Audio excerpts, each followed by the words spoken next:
ಶಾಲಾ ಬಾಲಕಿಯ ಕಿಡ್ನಾಪ್ಗೆ ನಡೆಯಿತ ಯತ್ನ. ಆಗಂತುಕರಿಂದ ತಪ್ಪಿಸಿಕೊಂಡು ಓಡಿ ಹೋಗಿ ಶಾಲೆ ತಲುಪಿದಾಳೆ ವಿದ್ಯಾರ್ಥಿನಿ. ಘಟನೆಯಿಂದ ಆಘಾತಗೊಂಡು ಬಿಕ್ಕಿ ಬಿಕ್ಕಿ ಅಳುತ್ತಿರುವ ಬಾಲಕಿಯನ್ನ ಒಂದು ಕ್ಷಣ ನೋಡಿದ್ರೆ ಗಾಬರಿಯಾಗುತ್ತೆ. ಇದು ಹಾಸನ ಜಿಲ್ಲೆ ಆಲೂರು ತಾಲೂಕಿನ ಹಂಚೂರು ಗ್ರಾಮದಲ್ಲಿ ನಡೆದಿರುವ ಘಟನೆ. ಬಿಳಿ ಬಣ್ಣದ ಮಾರುತಿ ಓಮ್ನಿ ಕಾರಿನಲ್ಲಿ ಬಂದಿದ್ದವರು ಅಪಹರಣಕ್ಕೆ ಯತ್ನ ಮಾಡಿದ್ದಾರೆ. ಕಾರಿನಲ್ಲಿ ಮತ್ತಿಬ್ಬರು ವಿದ್ಯಾರ್ಥಿನಿಯರು ಇದ್ದರು ಎಂದು ಮಾಹಿತಿ ನೀಡಿದ್ದಾಳೆ ವಿದ್ಯಾರ್ಥಿನಿ ನೀಡಿದ ಮಾಹಿತಿಯನ್ನು ಹಂಚಿಕೊಂಡ ಶಾಲಾ ಮುಖ್ಯೋಪಾಧ್ಯಾಯರು ಬಾಲಕಿಯನ್ನು ಎಳೆದೊಯ್ಯಲು ಬಂದಾಗ ಸ್ಕೂಲ್ ಬ್ಯಾಗ್ ಬಿಸಾಡಿ ಓಡಿ ಬಂದಿರೋ ವಿದ್ಯಾರ್ಥಿನಿ. ಹಂಚೂರು ಸರ್ಕಾರಿ ಪ್ರೌಢಶಾಲೆ ವಿದ್ಯಾರ್ಥಿನಿ ಅರ್ಪಿತಾಗೆ ಕಿಡ್ನಾಪ್ ಮಾಡಲು ಯತ್ನಿಸಲಾಗಿದೆ.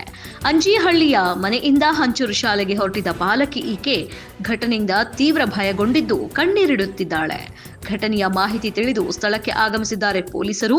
ಆಲೂರು ಪೊಲೀಸ್ ಠಾಣೆ ವ್ಯಾಪ್ತಿಯಲ್ಲಿ ಈ ಘಟನೆ ನಡೆದಿದ್ದು ಘಟನೆಯ ಸತ್ಯಾಸತ್ಯತೆ ತಿಳಿಯಲು ಮುಂದಾಗಿದ್ದಾರೆ ಅಲ್ಲಿನ ಪೊಲೀಸರು.